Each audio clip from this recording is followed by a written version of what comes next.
লা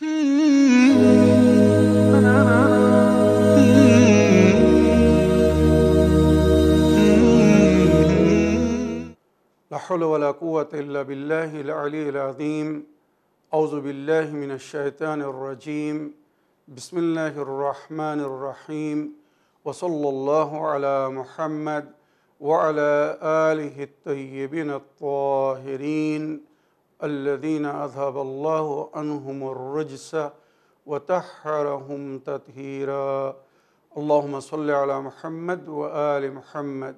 ولعنة الدائمة الباقية على أعدائهم ومنكر فضائلهم وغاصب حقوقهم أجمعين من يوم عداوتهم إلى قيام يوم الدين.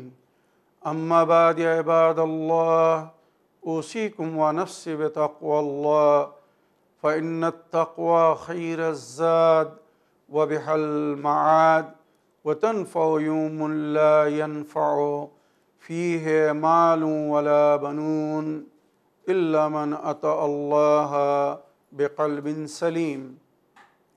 وصلى الله على محمد وعلى آله الطيبين الطاهرين. اللهم صل على محمد وآل محمد. আমার প্রিয় দর্শক ও শ্রোতাবৃন্দ, আসসালামু আলাইকুম ওয়া রাহমাতুল্লাহি ওয়া বারাকাতুহু।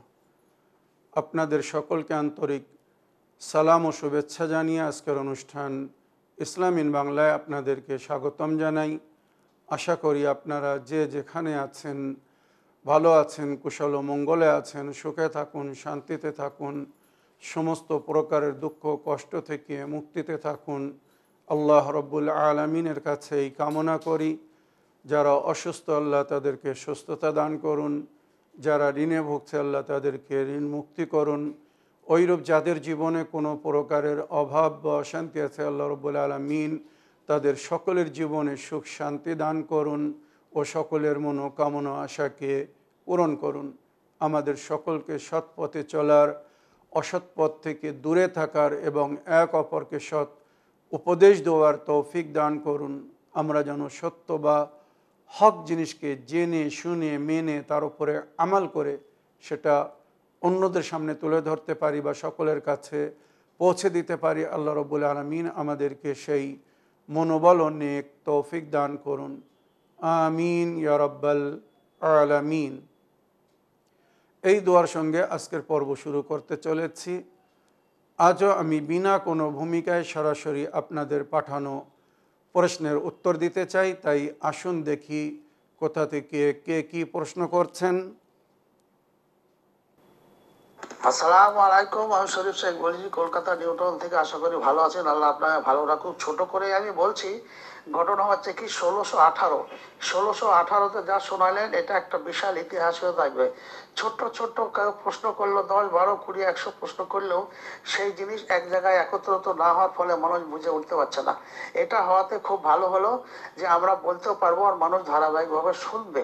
হ্যাঁ, তা আমি আর একটা জিনিসের জন্য আপনার কাছে অনুরোধ করছি। সেই অনুরোধটা হচ্ছে কি কি জিনিস খাওয়া যাবে, কি জিনিস খাওয়া যাবে না, দিনে হালাল রাত্রিরে হারাম, এবং কোন কোন জিনিস মাছের মধ্যে, কোন কোন জিনিস মাংসের মধ্যে, কোন কোন জিনিস আদার্স জিনিসের মধ্যে কি কি বলা যাবে না। বিয়ের আগে একরকম জিনিস একরকম চলতে হয়, বিয়ের পরে আর একরকম চলতে হয়। স্বামী স্ত্রীর শারীরিক সম্পর্ক কিরকম ধরনের হলে পারে সেটা বৈধ হবে না বৈধ হবে, এই নিয়ে একটা এপিসোড করার জন্য আমার অনুরোধ রইল। কারণ এতে শরীর শুদ্ধ না হলে, এই শরীর শুদ্ধ না হলে পরে তো দোয়া তো ইবাদত কবুল হচ্ছে না। সুতরাং এটা করার জন্য আমার সমস্ত চ্যানেল ইউনিয়ন কর্তৃপক্ষের কাছে আমার অনুরোধ রইল। আসসালামু আলাইকুম ওয়া রাহমাতুল্লাহি ওয়া বারাকাতুহু। ওয়ালাইকুম আসসালাম ওয়া রাহমাতুল্লাহি ওয়া বারাকাতুহু। আমার প্রিয় শরীফ ভাই, আপনার ভয়েসমেলের জন্য আপনাকে অসংখ্য ধন্যবাদ জানাই। আপনি আমাদের নিয়মিত দর্শক। সুন্দর প্রশ্নের মাধ্যমে আমাদের অনুষ্ঠানকে সবসময় সহযোগিতা করছেন। আর আপনার প্রশ্নের উত্তর থেকে আশা করি আপনি এবং আমার সমস্ত দর্শকবৃন্দরা লাভবান হচ্ছেন। আমার প্রিয় শরীফ ভাই, আপনার আবেদনে গত সপ্তাহে আমি বিশেষ একটি এপিসোড রেকর্ড করেছি হালাল ও হারাম নিয়ে। শরিয়াতে কোনটা খাওয়া বৈধ আর কোনটা অবৈধ, বিশেষ করে পশু পাখি বা মাছ, কোন প্রাণীর মাংস আমাদের জন্য হালাল আর কোন প্রাণীর মাংস আমাদের জন্য হারাম, কোন মাছ খাওয়া যাবে আর কোন মাছ খাওয়া যাবে না, এই নিয়ে আমি প্রায় 50 থেকে 51 মিনিটের বিস্তারিত একটি এপিসোড রেকর্ড করেছি। আশা করি আপনারা শুনেছেন, নইলে শুনবেন আর তার থেকে লাভবান হবেন। এই এপিসোডটা বারবার শুনবেন যাতে আপনারা বুঝতে পারেন যে আমাদের জন্যে কোন পশু পাখি বা মাছ হালাল আর কোন পশু পাখি বা মাছ আমাদের জন্যে হারাম। এবারে আমার প্রিয় শরীফ ভাই, এর আগেও আপনি কয়েকবার প্রশ্ন রেখেছিলেন, অনুরোধ করেছিলেন যে হুজুর, শরিয়ত ইসলামে আদাবে মুবাশরাত মানে স্ত্রী সহবাসের ইসলামিক আদব বা নিয়ম ও পদ্ধতি কি? কিন্তু আপনার প্রশ্নের মধ্যে কিছু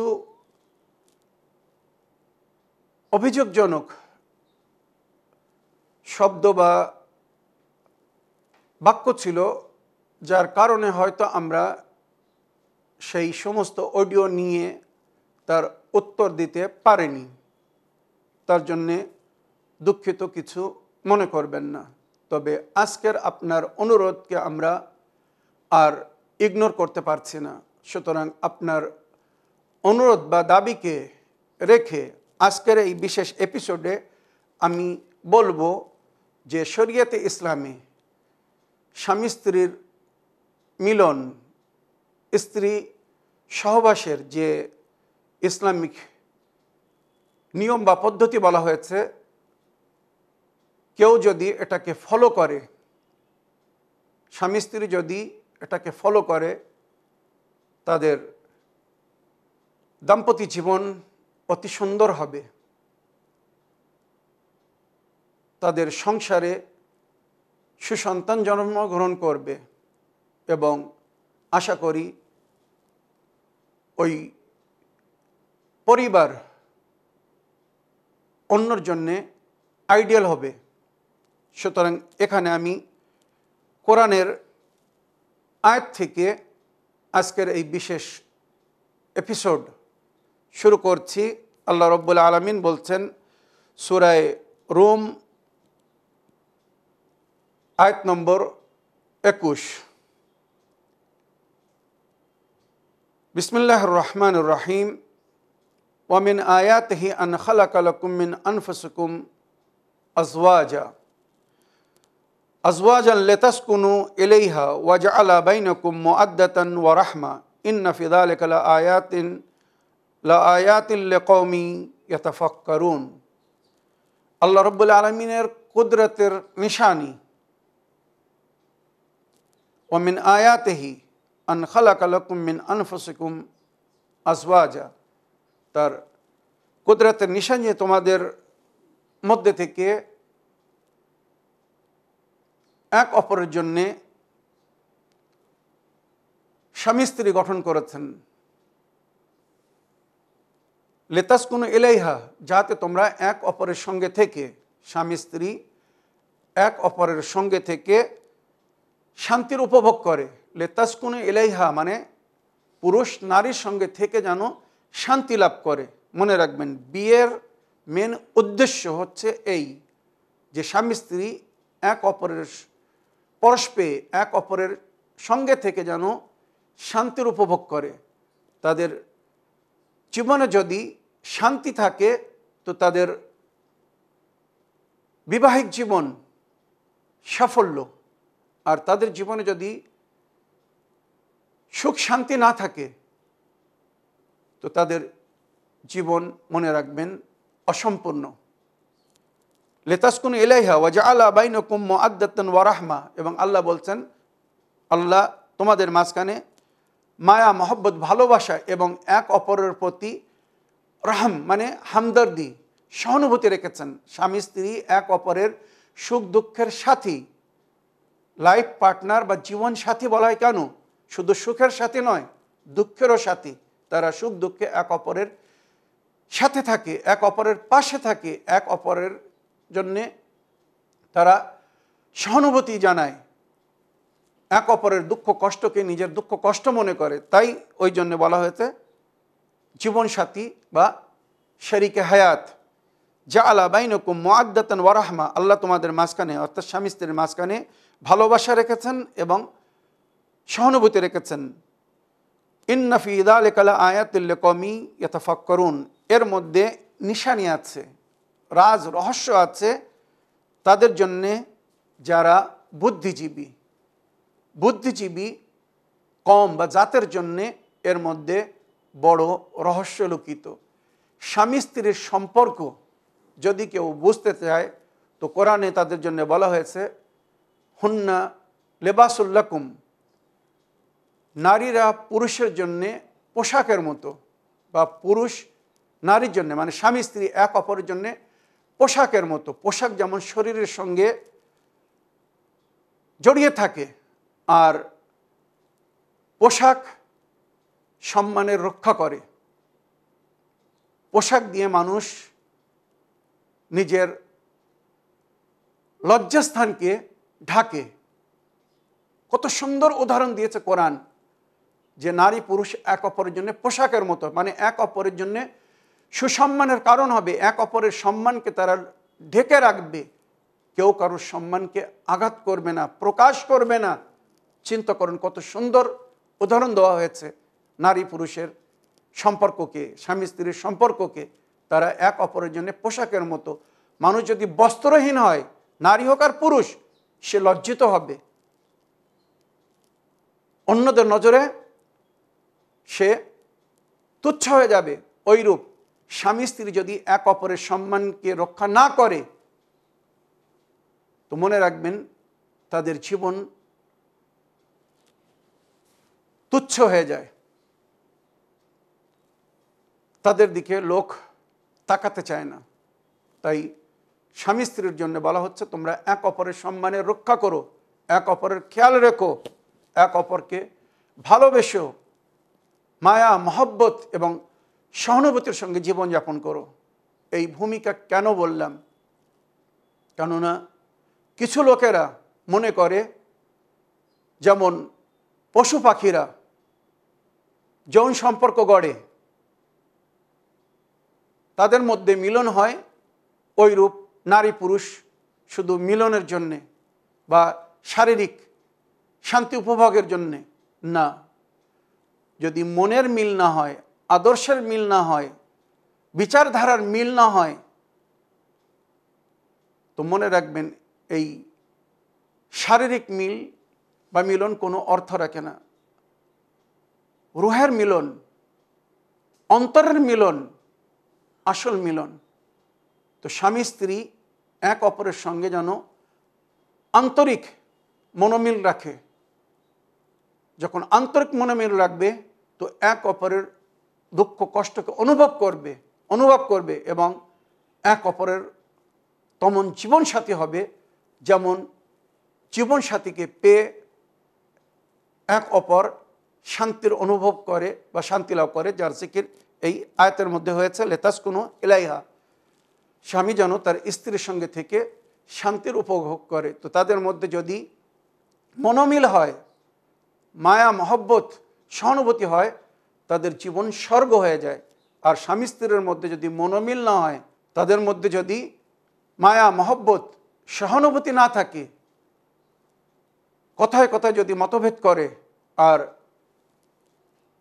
প্রতিবাদ করতে থাকে, লড়াই ঝগড়া করতে থাকে, তো তাতে তাদের জীবন নরকের চেয়েও অধম হয়ে যায়। তো জীবনকে যদি স্বর্গ করতে চান, জান্নাত করতে চান, তো ইসলামিক পদ্ধতিকে আপন করুন।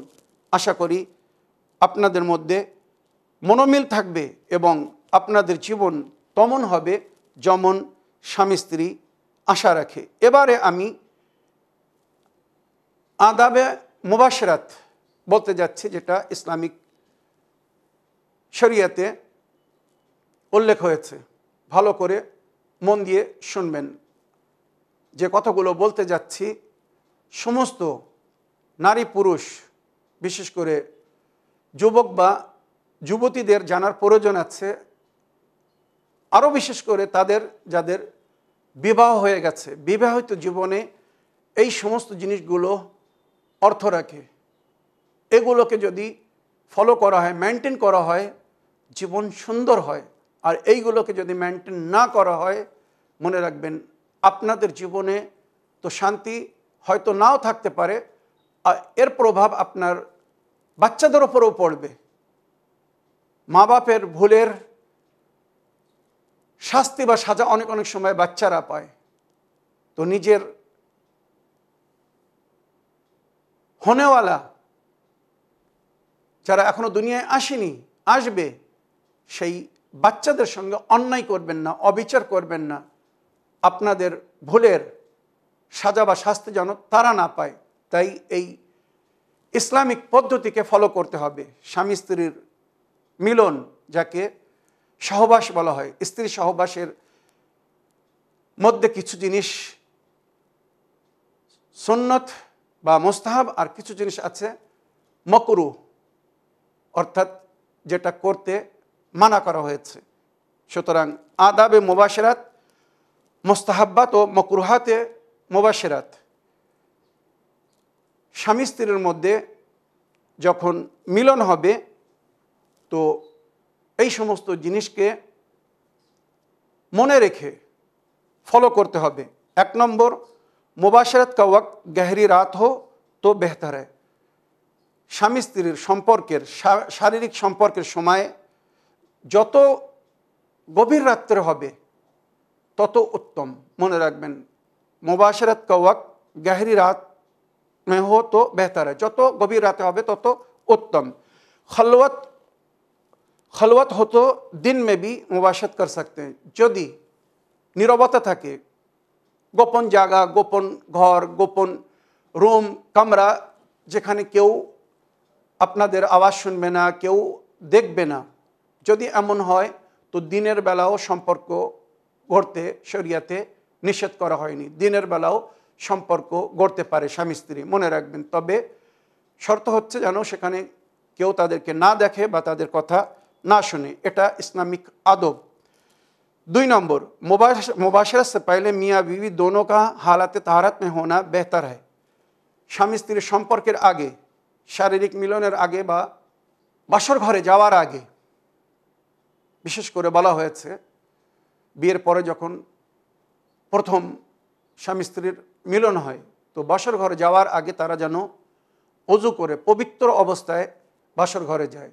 আর প্রতি রাত্রে যখনই স্বামী স্ত্রীর মিলন হবে বা তারা এক অপরের সঙ্গে শারীরিক সম্পর্ক গড়তে যাবে, যদি পবিত্র অবস্থায় হয় তো সেটা অতি উত্তম, কারণ এর প্রভাব তার বাচ্চাদের জীবনে পড়বে। বাচ্চারা নেক সুসন্তান হবে। মনে রাখবেন, औरत हैज़ निफास या इस्तिहाज़ा की हालत में हो तो जिमा जायज़ नहीं है। স্ত্রী বউ যদি অপবিত্র অবস্থায় হয়, বিশেষ করে हैज़ निफास इस्तिहाज़ा, যে মাসিক ঋতুপাত বা বাচ্চা জন্মের পরে যে একটি পিরিয়ড হয়, ঋতুপাত হতে থাকে, ব্লিডিং হতে থাকে, বা তাছাড়া অন্য সময় যখন ইস্তেহাজা হয়, সামান্য ঋতুপাত দেখা যায়, তো ওই সমস্ত পরিস্থিতিতে, ওই সমস্ত সময়ে স্বামী স্ত্রীর মিলনকে নিষেধ করা হয়েছে।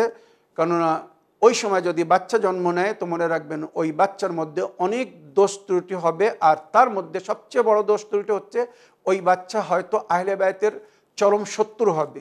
মনে রাখবেন, যেটা নবীর হাদিসের মধ্যে উল্লেখ হয়েছে, ইয়া আলী লা ইউহিব্বুকা ইল্লাল মুমিন, আয় আলী, মুমিন ছাড়া তোমাকে কেউ ভালোবাসবে না। ওয়ালা ইউবগিদুকা ইল্লাল মুনাফিক আবিল কাফির আও ওয়ালাদুদ্দিনা, আর বাজ রাওয়ায়াত আছে আও ওয়ালাদুল হারাম আও ওয়ালাদুল হাইজ।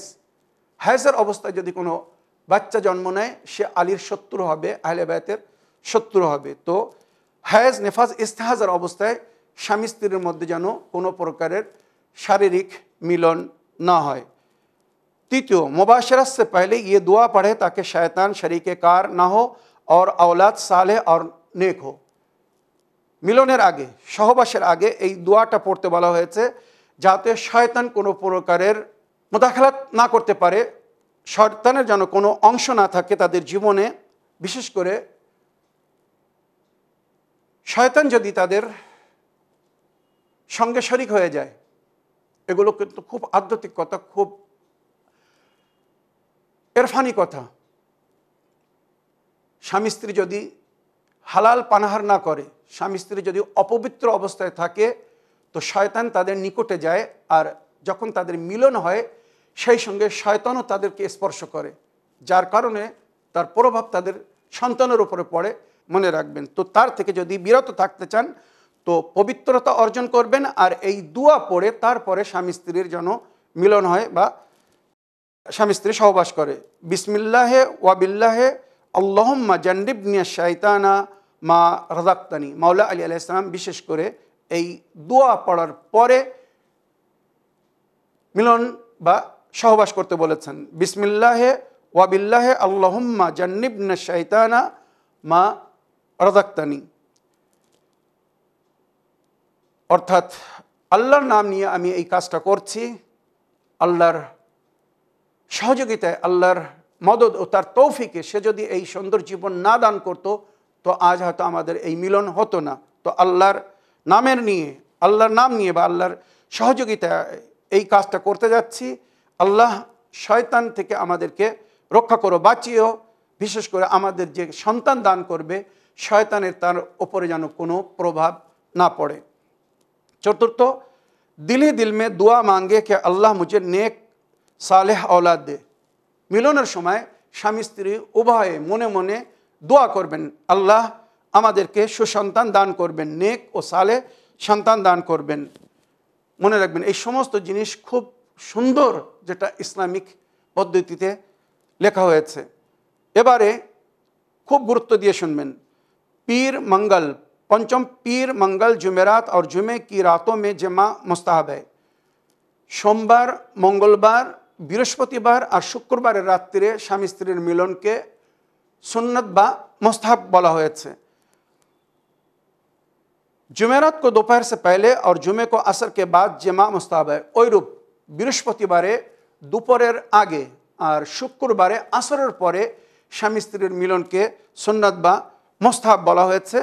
এই সময় মিলন হলে যদি তাদের সন্তান জন্ম নেয় তো সন্তান সুন্দর এবং সুষ্ঠু এবং সুচরিত্রবান হবে আর দেখতে সুন্দর হবে। अगर खलवत ও হাজাত, মানে যদি গোপনতা বা নীরবতা থাকে আর স্বামী স্ত্রী প্রয়োজন মনে করে তো দিনের বেলাও তারা সম্পর্ক গড়তে পারে।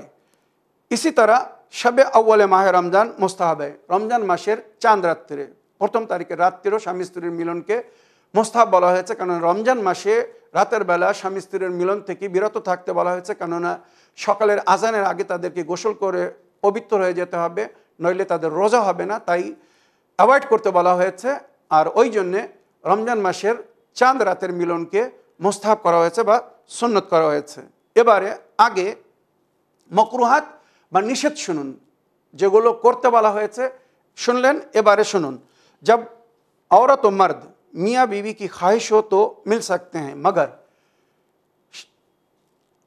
नारी पुरुष মানে স্বামী স্ত্রী যখন ইচ্ছা তারা মিলন করতে পারে, যখন ইচ্ছা তারা শারীরিক মিলন করতে পারে, যেটা কোরআনের মধ্যে উল্লেখ হয়েছে। হারসুল্লাকুম, স্ত্রীরা তোমাদের জন্য চাষাবাদ, তোমরা নিজের স্ত্রীর সঙ্গে সন্তান উপার্জনের জন্য যে কোনো সময় সম্পর্ক গড়তে পারো, তবে কিছু জিনিসকে অ্যাভয়েড করতে হবে, বিরত থাকতে হবে। ভালো করে মন দিয়ে শুনবেন। जब औरत व मर्द मियाँ बीवी की ख्वाहिश हो तो मिल सकते हैं, मगर किंतु কিছু জিনিসকে স্মরণে রেখে মিলন করতে হবে। इन वक्तों और शबों में मुबाशरत मकरूह और मना है। নিম্নলিখিত বা আগে যেটা আসছে এই সমস্ত রাত্রে বা এই সমস্ত সময়ে স্বামী স্ত্রীর মিলনকে মকরুহ বলা হয়েছে বা মানা করা হয়েছে। 1 নম্বর, চাঁদ গ্রহণ আর সূরজ গ্রহণ কে ওয়াক্ত, সূর্যগ্রহণ এবং চন্দ্রগ্রহণের সময় স্বামী স্ত্রীর মিলনকে মানা করা হয়েছে। হারাম না, তবে মকরুহ, আর এর প্রভাব সন্তানের উপরে পড়বে, ভয়ঙ্কর রূপ পড়তে পারে, মনে রাখবেন। চাঁদ গ্রহণ আর সূরজ গ্রহণ কে ওয়াক্ত মুবাশারাত না করে, চন্দ্রগ্রহণ এবং সূর্যগ্রহণের সময় মুবাশারাত করা মানে সহবাস করা মানা। তুলে আফতাব আর গুরুবে আফতাব কে ওয়াক্ত, সূর্য উদয় হওয়ার সময় এবং সূর্য যখন অস্ত যায় এই সময়ও স্বামী স্ত্রীর মিলনকে মানা করা হয়েছে, মকরুহ করা হয়েছে। আজান কে ওয়াক্ত আর নামাজ কে ওয়াক্ত, আজানের সময় এবং নামাজের সময়, আউ্বালে ওয়াক্ত যখন নামাজের সময় হয় সেই সময় স্বামী স্ত্রীর মিলন থেকে বিরত থাকতে বলা হয়েছে। ওইরূপ আজানের সময় স্বামী স্ত্রীর মিলনকে মানা করা হয়েছে। আজানকে ফৌরান বাদ মানে আজানের পরে সঙ্গে সঙ্গে স্বামী স্ত্রীর মিলন যেন না হয়, তারা নামাজ পড়ে মিলন করতে পারে, কোনো অসুবিধা নেই। আজান কে ওয়াক্ত আর নামাজ কে ওয়াক্ত, আজান কে ফৌরান বাদ তুফান আঁধি আর জলজলে কে ওয়াক্ত, মানে যখন ভয়ঙ্কর তুফান ঝড় বাতাস হয় বা জলজলা মানে ভূমিকম্প, এই সময়ে স্বামী স্ত্রীর মিলনকে মানা করা হয়েছে, সন্তান আদির উপরে তার নেগেটিভ প্রভাব পড়ে বলে। চাঁদ রাত, মনে রাখবেন, চাঁদ রাত্রে, প্রতি মাসের চাঁদ রাত্রে স্বামী স্ত্রীর মিলনকে নিষেধ করা হয়েছে, শুধু রমজান মাসের চাঁদ রাত ছাড়া, মনে রাখবেন। আর মহিনে কি बीच वाली রাত মানে মধ্যরাত, মাসের মধ্যরাতে, মাসের মধ্যরাত মানে 15 তারিখের রাত্রে, চন্দ্র মাস হিসেবে 15 তারিখের চাঁদ, যেখান থেকে চাঁদ ক্ষয়া শুরু হয়, মনে রাখবেন, ওই রাত্রে মিলনকে মানা করা হয়েছে। আখেরি রাতমে, অমাবস্যা রাত মানে শেষের রাত্রে যখন চাঁদ লুকিয়ে যায়, অমাবস্যার রাত যখন বলা হয়, তো অমাবস্যার রাত্রে নারী পুরুষের মিলনকে নিষেধ করা হয়েছে বা মকরুহ বলা হয়েছে, মানা করা হয়েছে, কেননা তার প্রভাব সন্তানের উপরে নেগেটিভ হয়। সফর সে ওয়াপসি কি রাত, যে রাত্রে সফর থেকে ফিরে এসেছে কোনো পুরুষ স্বামী স্ত্রী, সেই রাত্রে মিলনকে নিষেধ করা হয়েছে, কেননা উভয় ক্লান্ত থাকে, আর ক্লান্ত অবস্থায় যদি তাদের মিলন হয় তো তাদের সন্তানের উপরে একটা নেগেটিভ প্রভাব পড়ে, ওই জন্য ক্লান্ত অবস্থায় স্বামী স্ত্রীর মিলনকে নিষেধ করা হয়েছে। হ্যাঁ, যদি তারা ক্লান্ত না হয় কোনো অসুবিধা নেই, ক্লান্ত অবস্থায় সফর থেকে ফিরে এসে সেই রাত্রে মিলনকে নিষেধ করা হয়েছে, মকরুহ বলা হয়েছে বা মানা করা হয়েছে। ঈদাইন কি রাত, 2 ঈদের রাত্রে, ঈদ উল ফিতর এবং ঈদ উল আজহা, কোরবানি ঈদের রাত্রে স্বামী স্ত্রীর মিলনকে নিষেধ করা হয়েছে, মানা করা হয়েছে, মকরুহ বলা হয়েছে। দোনো মুকাম্মাল বারহনা হোকার, স্বামী স্ত্রী উভয় পরিপূর্ণভাবে উলঙ্গ হয়ে মিলনকে নিষেধ করা হয়েছে, মনে রাখবেন।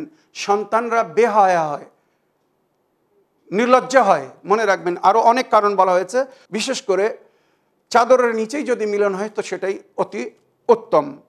গরমকালে হালকা চাদর রাখুন, শীতকালে লিহাফ তো থাকে, তো এটা শুধু বোঝানোর জন্য বললাম। কশ্তি या সওয়ারি পর, নৌকায় বা কোনো সওয়ারিতে স্বামী স্ত্রীর মিলনকে মকরুহ বলা হয়েছে, সফরের অবস্থা যেখানে বলা হয়েছে। ওইরূপ ফলদার দারাক্কের নিচে, যে গাছে ফল লাগে বা ফল লেগে আছে সেই গাছের নিচেই স্বামী স্ত্রীর মিলনকে নিষেধ করা হয়েছে। ওই ফলদার গাছের নিচে যদি মিলন হয় তো অনেক সময় তাদের জীবনে ফল আসে না, নিশ্চয়ই এর পেছনে আল্লাহর কোনো রহস্য আছে, তা না হলে কিন্তু শরীয়তে সেটা মানা করা হয়নি। সুতরাং ফলদার গাছের নিচেই স্বামী স্ত্রীর মিলনকে নিষেধ করা হয়েছে। ঘর কি ছাদ পর, ওইরূপ ঘরের ছাদে, খোলা ছাদে, ওপেন জায়গায় স্বামী স্ত্রীর মিলনকে নিষেধ করা হয়েছে। হয়তো আপনারা মনে করছেন কেউ দেখছে না, কেউ এখানে দেখার নেই, রাতের অন্ধকারে ছাদের উপরে না, তবুও সেটা খোলা জায়গা। আর মানুষ ছাড়া আল্লাহর অনেক সৃষ্টিরা আমাদের আশেপাশে থাকে, বিশেষ করে জিন্নাতরা বা অন্য সৃষ্টিরা, তো ওই জন্যে ওপেন জায়গায় এই সমস্ত সম্পর্ক নিষেধ করা হয়েছে। যত আদবের সঙ্গে এবং যতটা পোশাক শরীরে রেখে মিলন সম্ভব সেটাই উত্তম বলা হয়েছে। ঘর কি ছাদ পর, শীশে কে সামনে, আয়নার সামনে স্বামী স্ত্রীর মিলনকে মকরুহ বলা হয়েছে, নিষেধ করা হয়েছে। মনে রাখবেন, স্বামী স্ত্রীর মিলনের সময় এক অপরের শরীরের দিকে মানে বিশেষ করে লজ্জাস্থানের দিকে তাকানো শরীয়তে মানা করা হয়েছে, যেটা আজকের এপিসোডের শেষ অংশে আমি বলতে চাচ্ছি এইভাবে। जमा करते वक्त एक दूसरे की शर्मगाह की तरफ देखने से बच्चा नाबीना और भींगा पैदा हो सकता है। স্বামী স্ত্রীর মিলনের সময় যদি তারা এক অপরের লজ্জাস্থানের দিকে তাকায় বা দেখে, তো তার কারণে তাদের সন্তানরা হয়তো অন্ধ আর নইলে কানা নইলে টেরা হতে পারে। মনে রাখবেন, হবে অনিবার্য না, তবে হতে পারে। মনে রাখবেন এই কথাগুলো। বাত করনে সে বাচ্চা গুঙ্গা হতা হয়। আর স্বামী স্ত্রীর মিলনের সময় কথা বলতে মানা, ওই সময় নীরব চুপচাপ, আর ওই সময় কিছু শুনবেন না, নীরব জায়গায়। যেমন বললাম, নীরব জায়গা হলে ভালো। আর বিশেষ করে বলা হয়েছে যদি কেউ গান বাজনা শোনে, গান মিউজিক শোনে, অনেক সময় আপনারা জানেন কিছু লোকেরা আছে তারা ওই সময় মনোনীত গান বাজনা চালু করে তাদের মধ্যে মিলন গড়ে, তো এটা শরীয়তে মানা করা হয়েছে।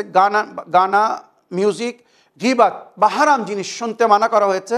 যদি স্বামী স্ত্রী মিলনের সময় গান বাজনা বা কোনো হারাম জিনিস শোনে, বিশেষ করে গীবাত, অনেক সময় তারা এক অপরের সঙ্গে অন্যর গীবাত করে মিলনের সময়, তো অন্যর আলোচনা করবেন না, অন্যর গীবাত করবেন না, এই সমস্ত জিনিস শরীয়তে মানা করা হয়েছে। যদি এমন হয় তো বাচ্চা বদ্ধ হবে। বদ্ধ মানে কালা হবে। মনে রাখবেন, যদি স্বামী স্ত্রীর মিলনের সময় আপনারা অন্য দিকে মন থাকে, ধ্যান থাকে, অন্য কিছু শুনতে থাকেন, তো বাচ্চা বদ্ধ হতে পারে, কালা হতে পারে। गुस्से, टेंशन और बीमारी की हालत में जमा करने से बच्चा अपाहिज पैदा हो सकता है। এটা খুব গুরুত্বপূর্ণ, কিন্তু মনে রাখবেন রাগের সময় স্বামী স্ত্রীর মধ্যে অশান্তি, ঝগড়া, কোনো বিষয় নিয়ে খুব রাগ, আর সেই অবস্থায় হয়তো স্বামী নিজের স্ত্রীকে বাধ্য করছে শারীরিক সম্পর্ক করতে, কিন্তু রাগ করে আছে এক অপরের ভয়ঙ্কর রাগের অবস্থায়, তো ওই অবস্থায় মিলন যেন কখনো করবেন না। রাগের সময় বা টেনশন, কোনো বিষয় নিয়ে টেনশনে আছেন, টেনশনের অবস্থায় স্বামী স্ত্রীর মিলন নিষেধ। ওইরূপ অসুস্থ বিমার অবস্থায় স্বামী স্ত্রীর সম্পর্ক জেমা মানে মুবাশশারাত বা সহবাস করতে মানা করা হয়েছে। এগুলো করলে কি বাচ্চা হ্যান্ডিক্যাপ, অপাঙ্গ হতে পারে বা বাচ্চা দুর্বল হতে পারে। মনে রাখবেন, এগুলো খুব গুরুত্ব দেওয়া হয়েছে।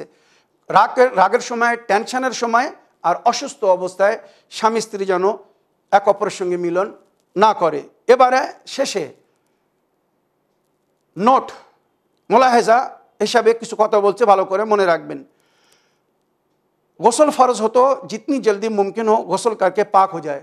স্বামী স্ত্রীর মিলনের পরে গোসলে জানাবাত ফরজ হয়ে যায়, আপনারা জানেন। তো যদি গোসল ফরজ হয়ে যায়, বীর্যপাত হোক আর না হোক, স্বামী স্ত্রীর মাঝখানে যদি শারীরিক মিলন হয়, মনে রাখবেন বুদ্ধিজীবীর জন্য ইশারা যথেষ্ট, সব জিনিস খুলে বলা যায় না, কেননা অনেক সময় ছোট বাচ্চারা, ছেলেরা, মেয়েরাও মাতা পিতার সঙ্গে অনুষ্ঠান শোনে বা দেখে।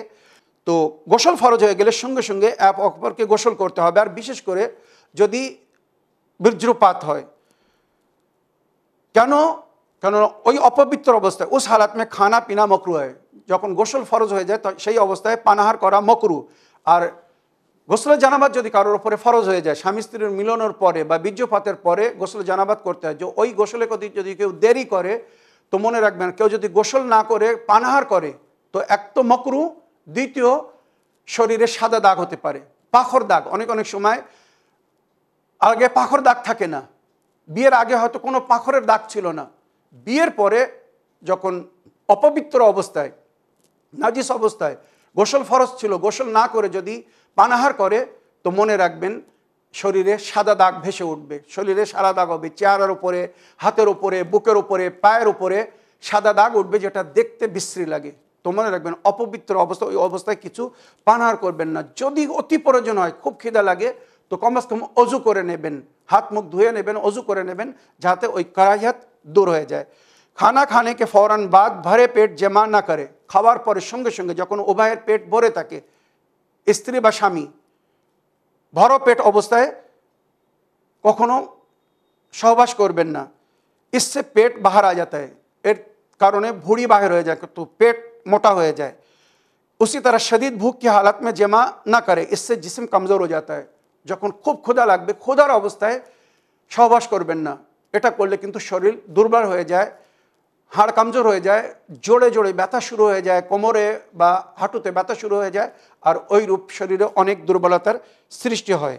এবারে শেষ কথা যেটা বলতে চাচ্ছি সেটা হচ্ছে हफ्ते में 1 से 2 बार और महीने में 4 से 8 बार जमा करने से मियाँ बीवी दोनों तंदुरुस्त रहते हैं। सप्ताहे 1 বার থেকে 2 বার, সপ্তাহে 1 থেকে 2 বার, আর মাসে 4 থেকে 8 বার, মানে সপ্তাহে যদি 1 বার মিলন হয় তাহলে মাসে 4 বার হবে, সপ্তাহে যদি 2 বার মিলন হয় তো মাসে 8 বার হবে। তো ওই জন্য বলা হয়েছে মাসে 4 থেকে 8 বার যদি স্বামী স্ত্রীর মধ্যে শারীরিক মিলন হয় বা সহবাস হয় তো উভয়ের শরীর সুস্থ এবং फिटनेस থাকে। মনে রাখবেন मियाँ बीवी दोनों की दोनों तंदुरुस्त रहते हैं। कभी कभार कसरत जमा हार्ट अटैक का सबब होता है। কখনো কখনো অতিরিক্ত স্বামী স্ত্রীর মিলন, স্ত্রী সহবাস মনে রাখবেন যেটা অধিক হয়ে গেলে অনেক অনেক সময় সেটা হার্ট অ্যাটাকের কারণে হয়। এটা মেডিকেল সায়েন্সও কিন্তু প্রমাণ করেছে।